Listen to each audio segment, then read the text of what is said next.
今天的中国其实有很多问题已经摆在大家眼前了，普通人最直接感受到的是民生压力，房价高，就业越来越难，很多年轻人不婚不育，彻底躺平，很多家庭拼命工作，但生活的安全感却没有明显增加。但问题不只是生活成本，这些年你会看到另一种越来越突出的现象，各种维权事件、社会冲突、群体性矛盾不断出现。有人试图在网络上把事情说出来，希望引起关注，但最后的结局是什么？信息被删除，账号被封禁，参与维权的人被打压，带头的人被抓去喝茶或者坐牢，事情被中共维稳力量迅速压下来。很多时候，事情并不是没有人知道，而是普通人的声音很难真正进入权力决策层，就算侥幸进入决策层，也常常在层层传递里被过滤、被弱化，最后变成可控而不是可改。所以今天中国社会有一种很明显的矛盾感，一方面国家机器很强，社会表面上很稳定，但另一方面很多问题却很难被真正推动而改变。也正因为这样，越来越多人开始思考一个问题，如果这些问题长期存在，中国到底该怎么解决？很多人一谈到这里就开始争吵，有人觉得要慢慢改，有人觉得制度要大改，有人觉得问题在政策，有人觉得问题在体制，也有人觉得别想太多，凑合着过吧。中国自古以来就一直是这个样子，但其实中国历史上是有不少人是认真思考过这些问题的，他们面对的中国往往比今天更乱、更危险、更没有答案，但他们还是试图给出自己的解决办法。今天我们就要讲其中一个人，这个人很特别，他不是军阀，不是强人，也不是靠打仗改变中国的人，他想做的事情只有一件，用制度救中国。他的名字叫宋教仁，很多人知道他最后被刺杀，但很少有人真正去想几个问题，他到底所处什么样的时代背景，面对的是一个怎样的现实局面，当时的中国到底出了什么问题，宋教仁准备怎么解决，解决的成果怎么样，如果把宋教仁那套办法放到之后的中国会发生什么？我们先把时间拨回100多年前，看看宋教仁当时所处的是一个怎样的时代，他要面对一个怎样的错综复杂的局面。1911年，辛亥革命爆发，清朝被推翻，2000多年的皇帝制度结束了，很多人当时都觉得中国人民终于解放了，进入一个全新的时代，街头到处都是新的口号，有人喊共和万岁，有人喊民主自由，也有人喊建立宪政国家。看起来中国好像已经找到了方向，欣欣向荣只是时间问题，但很快人们就发现事情远没有那么简单。皇帝虽然倒了，可很多更关键的问题其实才刚刚开始。以前中国的政治结构其实很简单，皇帝是最高权力，官员由皇帝任命，整个国家围绕皇权运转。这种制度当然有很多问题，但至少有一件事是清楚的，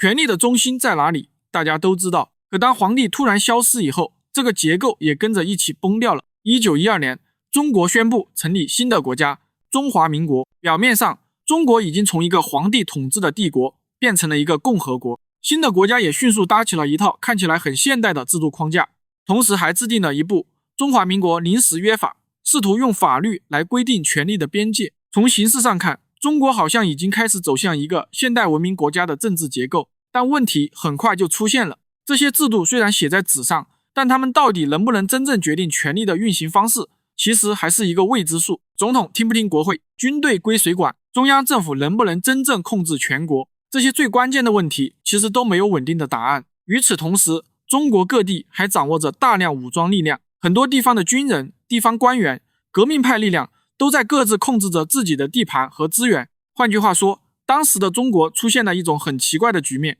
国家已经换了名字，但权力的运行方式还没有真正稳定下来，因为有很多争斗。有的人觉得最重要的是先稳定局面，只要有人能够把全国控制住，秩序恢复，很多制度问题以后可以慢慢解决。但也有人开始担心另一件事情，如果新的共和国最后还是靠某个强人来维持秩序，那么中国很可能只是换了一个名字，权力结构其实并没有改变。也正是在这样的背景下，一些人开始认真思考一个问题，中国如果真的要走向一个新的时代，这个国家到底应该靠什么来运转？宋教仁就是在这样的时代里开始形成自己的判断。宋教仁出生于1882年，湖南人，在清朝晚期，他和很多年轻人一样，很早就接触到了当时最激烈的一种思想革命。为什么那一代年轻人会走向革命？因为在他们眼里，当时的清朝政府已经失去了统治能力，国家不断战败，列强入侵，赔款越来越多，地方动荡，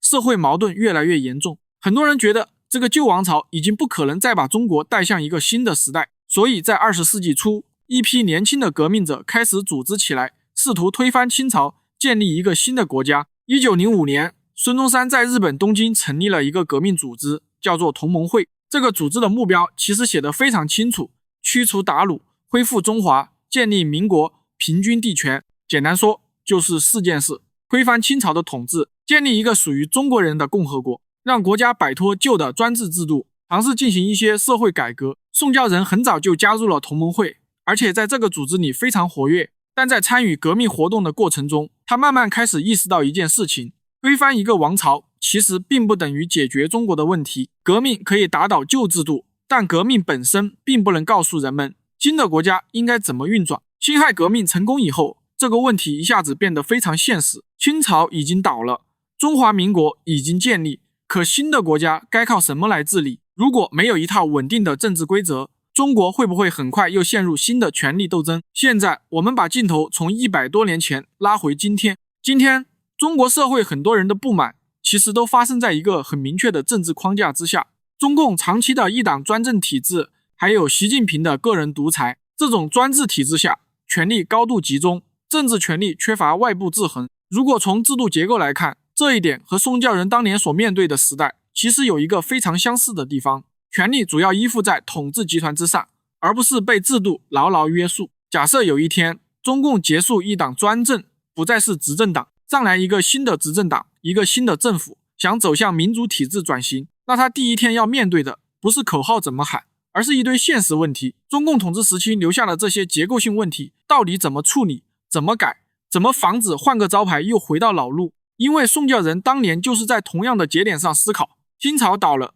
革命胜了，然后呢，国家靠什么运转？权力怎么被限制？出了错谁负责？谁能把执政者换下去？你注意，这里有个特别残酷的规律，推翻旧秩序并不自动带来新秩序。旧秩序倒下之后，最危险的阶段反而来了，权力不定，规则未定，各方争夺，社会焦虑。这时候如果没有一套明确的制度框架，最后往往会出现一个强力中心出来收拾局面，收拾完了，权力再集中一次，于是历史就完成了一次循环，换了人，没换结构。那在当时的时代背景下，宋教仁到底是怎么看当时的中国的？他认为中国真正的问题到底在哪里？在参与革命活动的那些年里，宋教仁看到的中国是一个问题重重、动荡不安的现实国家，那是一个正在衰败的帝国。晚清几十年里，中国不断在战争中失败，从鸦片战争开始，到甲午战争，再到八国联军，北京被攻破，巨额赔款一笔一笔压在国家财政和普通百姓身上，地方社会也越来越不稳定，很多农民背负沉重税负，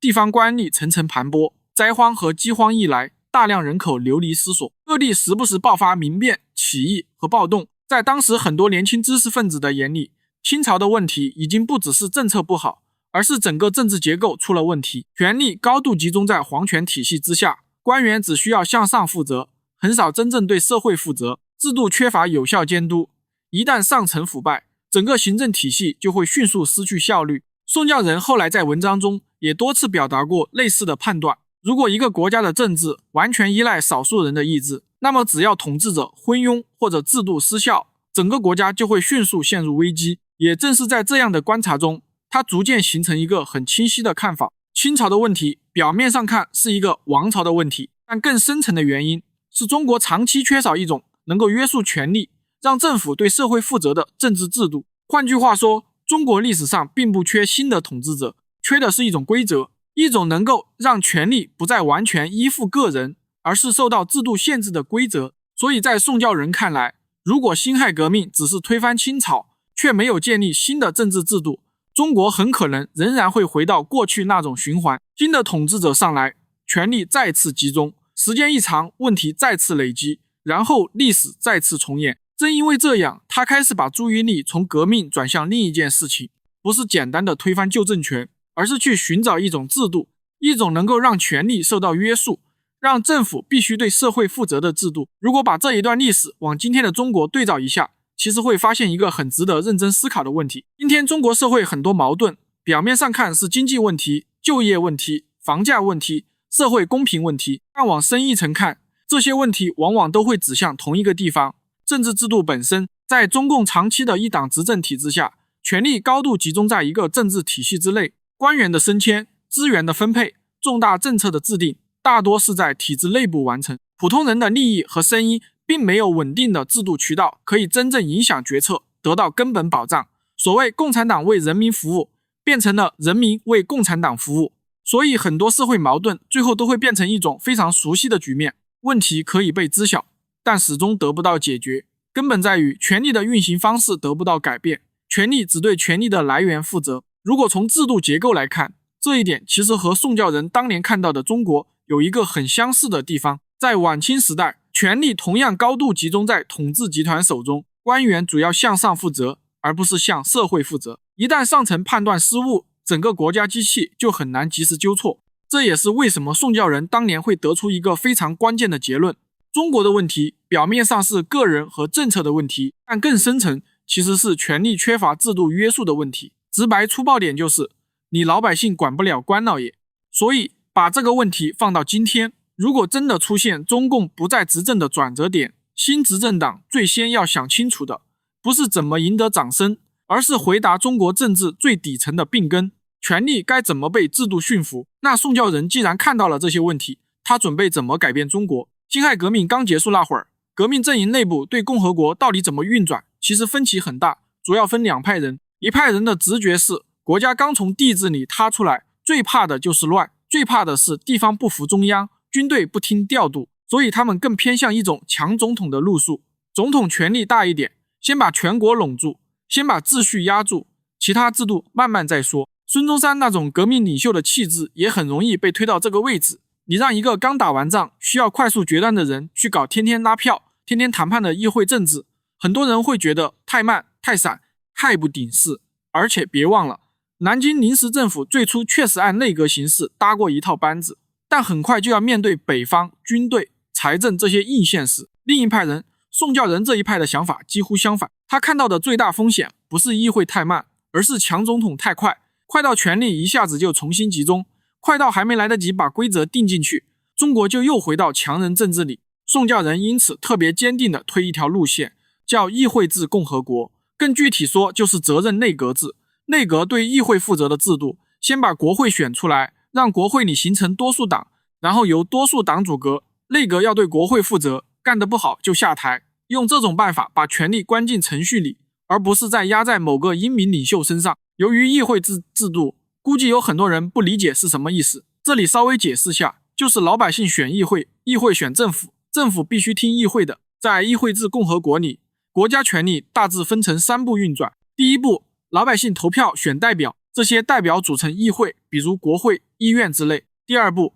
议会决定谁来当政府，也就是谁来执政，来代表所有老百姓执行公权力。哪个政党在议会里人数最多，就由这个党来组建政府，比如总理和内阁。第三步，政府必须对议会负责，如果政府干得不好，议会可以投票把政府赶下台，重新换人。如果一个议会一个党派的人数占多数，下一次选举如果老百姓不满意，就可以把票投给别的党，议会多数就会改变，政府也会跟着换。所以议会制共和国的核心其实很简单，不是一个人长期掌权，而是政府必须一直得到多数代表的支持，其权力的根本来源还是老百姓。言归正传，当时到底有多少人支持他这派？支持宋教仁的人核心来自几个群体：革命党内部一部分更制度派的人，城市里的绅商与新式知识分子，他们更在意法律、产权、预算、税制这些东西能不能被稳定保护，以及一批希望通过公开政治来进入权力分配的新兴社会力量。宋教仁之所以忙到终日奔走，就是因为他很清楚，议会制不是靠喊出来的，得靠组织、候选人、地方联盟，一席一点点堆出来。你在国会没有多数，责任内阁就是空话。他那句政党政治非有多数不可，背后其实是非常冷的政治算术。没有多数，你就组不了政府，组不了政府，你就谈不上用制度约束权力。也正因为这两套路线在当时是同时存在的，你才能理解中华民国临时约法为什么那么强调把权力写进规则里，强调主权属于国民，强调机构分立。它不仅是建国宣言，它还是一份防强人、盯边界的文件。所以宋教仁后面做的事就不是抽象讨论宪政好不好，而是直接把这套议会制共和国加责任内阁制往现实里推，阻挡、拉人、排名单、跑地方、打选战。因为他知道，只要这一步能跑起来，权力就第一次有机会被程序驯服。所以从1912年开始，他几乎把全部精力都投入到一件事情上：建立政党，赢得选举。当时同盟会已经在革命过程中形成了一定的政治网络，但在宋教仁看来，一个真正能够参与议会政治的政党还必须更加组织化。于是他开始推动把原来的革命团体整合成新的政党力量。1912年夏天，同盟会联合其他政治团体，最终组建了国民党。在这个过程中，宋教仁几乎是最忙碌的人。他的朋友后来回忆说，那段时间宋教仁终日奔走，几乎没有片刻休息。他一边协调各地党人，一边安排候选人名单，还要不断和地方政治力量谈判，希望尽可能扩大国民党的选举基础。宋教仁自己当时也说过一句很有名的话：政党政治非有多数不可。在他看来，如果国民党不能在国会中取得多数席位，那么所谓的责任内阁制度就只会停留在纸面上。所以他不仅在党内整合力量，还亲自到各地进行政治活动。上海、南京、武汉、长沙，很多地方都能看到他频繁往返的身影。他的朋友后来回忆说，那段时间宋教仁最大的特点就是极度务实，很多革命者还在谈理想、谈主义、喊口号，而宋教仁关心的却是非常具体的问题：哪个地方能赢？候选人是谁？议席怎么分配？地方势力能不能合作？在一些人看来，这种事情似乎很琐碎。当时甚至有人觉得，真正决定中国政治命运的还是军队和权力人物，议会选举不过是一种形式。但宋教仁的判断完全不同，他相信只要能够通过选举在国会中形成稳定多数，中国的政治就会慢慢发生改变。政府必须依靠议会多数来维持执政，这就意味着权力不再只依附于个人，而要受到制度约束。1912年底到1913年初，中国举行了民国历史上第一次全国性国会选举。结果出来以后，宋教仁的判断似乎正在成为现实。国民党在选举中获得了最多的议席，成为国会中最大的政治力量。按照当时的制度安排，这意味着国民党很有可能主导未来政府的组成。宋教仁本人也被普遍认为将成为未来内阁的重要核心人物。很多后来研究民国政治的学者都提到一个细节，在1913年初那段时间，宋教仁距离实现自己的政治设计其实只差最后一步。但就在这个时候，历史突然发生了转折。1913年3月20日晚上，宋教仁在上海火车站准备乘车前往北京。就在登车之前，他突然遭到枪击，子弹击中了他的腹部。宋教仁被紧急送往医院。在生命最后几天里，他仍然不断询问案件调查的进展。几天后，他因伤势过重去世，年仅32虚岁。他的死亡很快震动了全国。在当时很多人看来，这不仅仅是一场政治暗杀，更像是一条可能改变中国政治方向的道路被突然截断。那凶手到底是谁？这个问题历史上一直争论到今天。你大概会看到两种层次的说法。第一层是开枪的人和具体执行链条，这些在当时的调查里有一些线索，也抓到过相关嫌疑人，但很多关键环节很快就变得模糊断裂，最后并没有形成一个能让所有人信服也能被制度性追责到底的结论。第二层是大家更关心的幕后主使是谁。关于这一点，历史上确实没有留下一个法律意义上被最终坐实的定论。但是这件事之所以到今天还被反复讨论，不是因为它像侦探小说，而是因为当时的政治背景太敏感。宋教仁正处在最可能推动国会多数阻隔责任政府那一步的关键节点，他的存在对某些权力安排构成了现实威胁。所以很多历史叙述会把怀疑指向当时权力斗争的中心。但我们在这里要抓住重点，哪怕你暂时不去下谁是主使的结论，你也能看清一件事：宋教仁一倒下，制度路线马上就失去了最关键的发动机。随着宋教仁的去世，他所推动的那条制度路线很快就失去了最关键的推动者。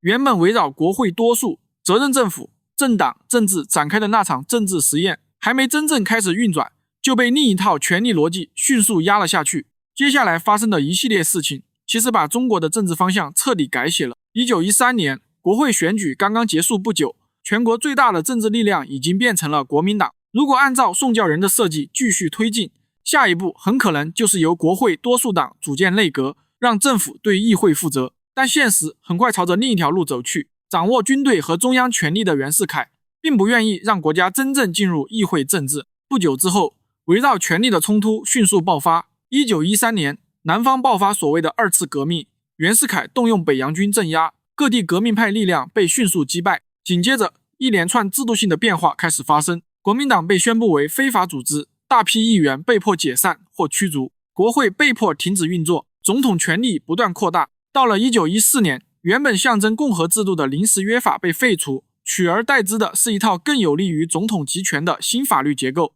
也就是说，本来应该让议会约束权力的制度设计，被一步一步反过来改写成了总统权力不断扩大的体制。事情还没有停在这里。1915年，袁世凯甚至更进一步，试图恢复帝制，自称皇帝。虽然这次复辟很快失败，但它已经说明一件事情：中国刚刚建立的共和国制度其实远没有稳固到可以约束最高权力。袁世凯去世之后，中国并没有重新回到宋教仁那套议会政治的道路上，相反，中央权威迅速瓦解，各地军阀各自控制军队和地盘，中国进入了长达10几年的军阀割据时期。从结果上看，中国并没有真正进入议会制共和国的轨道，而是走向了一条完全不同的政治路径。军权主导政治，地方割据，全国长期动荡。所以回头看，宋教仁之死不仅仅是一场刺杀，它更像是一个历史分叉点，一条本来可能通向议会政治和制度约束的道路，在1913年被突然截断，而中国随后走上的是一条由军权、强人和战争不断塑造的政治道路。但如果我们只是把宋教仁之死理解为一次刺杀事件，其实还远远不够。更值得追问的问题是，为什么这样一条看起来符合现代政治原则的道路，在现实中会如此脆弱？为什么一个依靠选举和制度建立起来的政治方案会在这么短的时间里被打断？这才是宋教仁故事真正留下来的问题。很多人后来会把这一切简单的归结为那场刺杀，于是就会产生一个很自然的想法：如果宋教仁当年没有遇刺，中国是不是就可能走上一条完全不同的道路？这个问题当然很吸引人，但如果我们真的把历史再往深处看一层，就会发现事情可能没有那么简单。因为即使宋教仁当时活了下来，他所设计的那条制度路线也未必真的能够顺利走下去。真正的问题其实不只是那几颗子弹，真正的问题是当时的中国是否已经具备让这种制度真正运转起来的条件。那我们不妨做一个很简单的假设：1913年3月20日晚上，上海火车站，如果那天晚上没有那几声枪响，宋教仁顺利登上北上的火车，中国的政治会不会走上一条完全不同的道路？很多人都会这样想。但如果我们真的把历史再往深处看一层，就会发现事情可能没有这么简单。因为1913年的中国看起来已经进入共和国时代，但真正的权力结构其实还远没有稳定下来。国会选举确实举行了，政党也出现了，但国家最关键的几样东西，军队、财政、行政体系，并不完全掌握在议会手里。当时全国最有力量的武装力量是北洋军，而北洋军的最高统帅是总统袁世凯。很多地方的督军、军官也更多听命于军事体系，而不是国会。换句话说，纸面上的共和国制度已经出现了，但现实中的权力仍然牢牢掌握在军队和行政机器手里。这就意味着一件很关键的事情，即使国会选举产生了多数席位，议会本身也未必真的能够决定国家政治。一个政府要真正执政，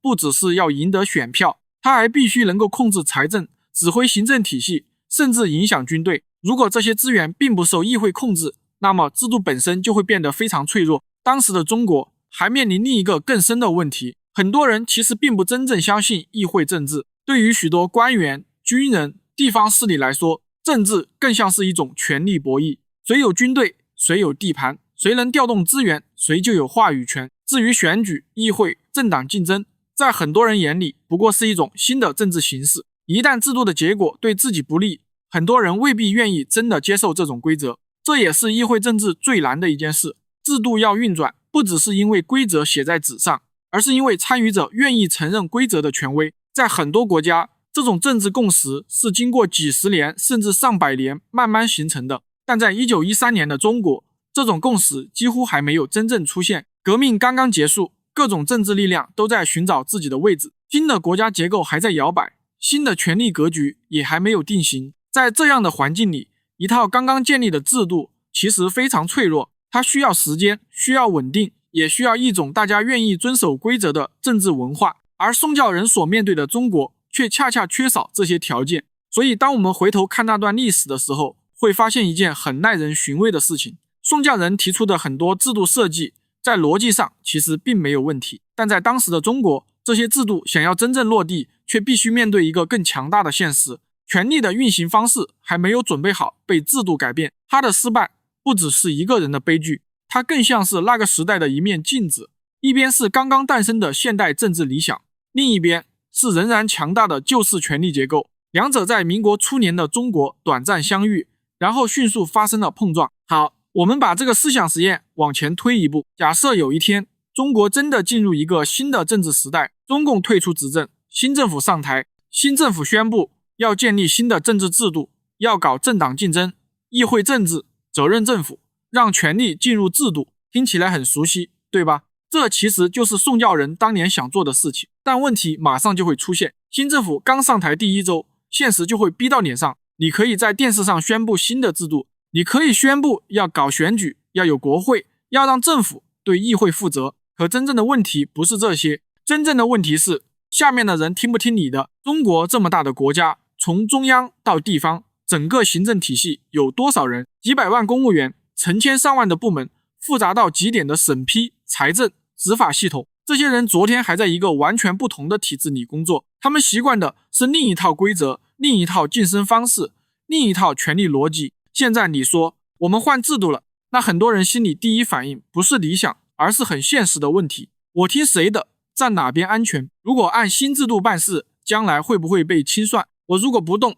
会不会反而更安全？于是很多事情就会出现一种非常典型的状态，系统不动，不是公开反对，也不是支持，就是慢慢拖。文件可以不批，事情可以不办，流程可以卡住。这不是阴谋，这是任何大系统都会出现的惯性。而与此同时，中国社会里还有很多更复杂的力量，地方政府几十年形成的利益结构还在，国企系统、金融系统、土地、财政体系、地方债，这些巨大的利益链条都还在。一旦政治环境改变，这些力量都会重新算账。有人会想，新的制度是不是会动到我的利益？我是不是可以趁这个时候扩大自己的地盘？还有人会想，如果新政府不稳，我是不是应该先观望？于是很快你就会看到一种局面，表面上制度开始了，下面其实在重新排队，谁的资源多，谁的组织能力强，谁就更容易在新制度里占优势。这也是为什么很多国家在政治转型初期，选举很容易被旧势力重新控制，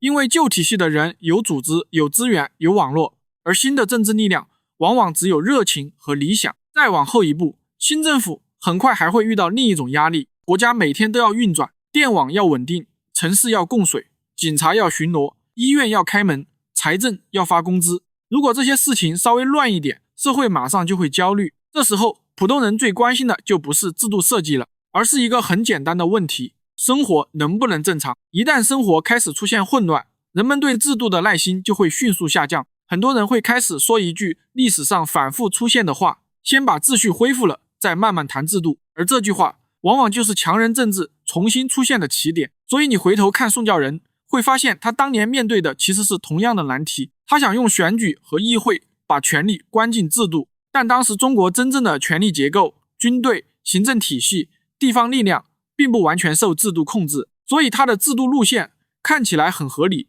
却非常脆弱。因为制度真正的对手从来不是理论上的反对者，而是已经存在的权力结构。所以很多人会很自然地提出一种看起来很干脆的办法，那既然旧体系会成为主力，是不是干脆把旧官僚系统全部清掉，重新换一批人？听起来很痛快，但在现实政治里，这几乎是不可能完成的事情。一个国家这么大的行政系统，不是几十个人，也不是几千个人，从中央到地方，从税务、财政、公安到电网、交通、医院、学校、基层治理，整个国家机器是由几百万甚至上千万工作人员维持运转的。中共的宣传可是号称1亿共产党员，这些人每天做的事情其实不是政治斗争，而是让社会能够正常运转，发工资、修路、审批、执法，维持城市运行。如果在制度转型的时候一刀切把这些人全部清掉，不但国家机器很可能会直接停摆，这么多错综复杂的利益诉求，他们会结成利益共同体，